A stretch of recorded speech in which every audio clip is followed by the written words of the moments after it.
Mana ko'rib turibsizlar, mesh palsevoy mozoil. Bu nimadan bo'ladi? Asosan shu 4-5 barmoqda bo'ladi. Oyoq kiyim tor kiygani hisobiga bo'ladi. Mana mamutdagi suyak mamutga botadi oyoq kiyim ichida mana bunaqa bo'lib qoladi. Oriqda. Hali qilavermang, oka demaysiz. Tak, oriq bo'ladi, kuchli. Buni ko'pchilik jiddiy azotda kuydiryapti. Jiddiy azotda kuydirish mumkin emas. Podologlarga murojaat qilsanglar, chistka qilib qo'yishadi. Bu narsa qaytalanmasligi uchun nima qilish kerak? Oyoq kiyim to'g'ri kiyish kerak. Endi aytganimdek o'sha 42 masalan kiyadigan bo'lsangiz, 43 razmer kiyib yurishingiz kerak. Yoki хотя бы vaqtinchalik mana bunaqa steriline vatalarni olib, salfetkalarni olib, mana bunda qo'yib yurishingiz kerak bo'ladi. Shunda bir-biriga tegmaydi. Instrumentni solib qo'yish kerak. Olinadi va kusachkalar yordamida sekin-sekin olinadi.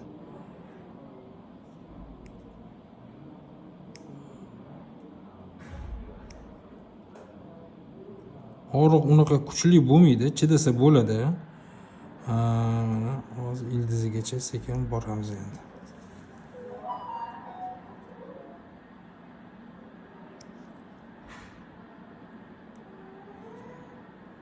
Qanchadan beri bo'lyapti bu? Bu o'tgan yili ham bezovta qilgan. Orada bir yo'qolib ketdi-da, yana 2-3 oylardan beri bezovta qilibdi. O'zi nimadan keyin bo'ldi bu sizda? Menimcha shu oyoq kiyimdan bo'lsa kerak-da.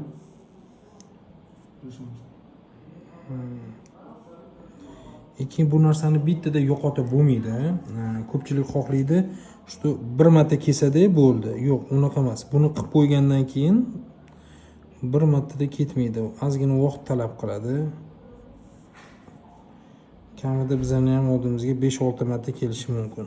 Lekin tor oyoq kiyim kiymaslik kerak bo'ladi. Mana ko'ryapsizlar, chuqur juda ham. Keyin mana bundoq qiladi, tushundingizmi?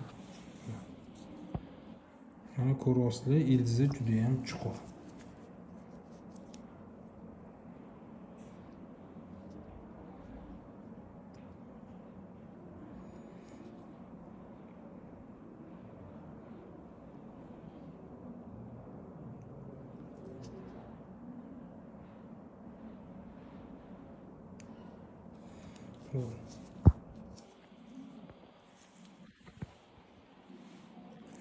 Endi mana parallel ravishda mana boyagi mozoil mamutga tegib turgan, mana ko'ryapsizlar. Endi bu yog'idagini olib tashlaymiz.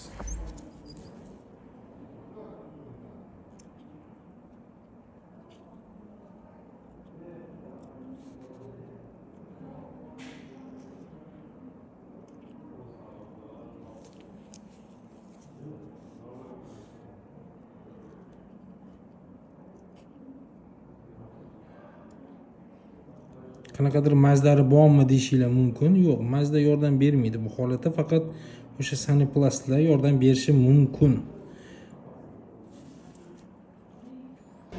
Yo'q. Ko'pchilik atrofi bilan kuydiradi, keyin bitishi rosa qiyin bo'ladi. Eng yaxshi variant mana shu. Qo'ryaptimi? Qo'ryaptimi? Hozircha yo'q. Ne endi ko'zingizni yumasiz?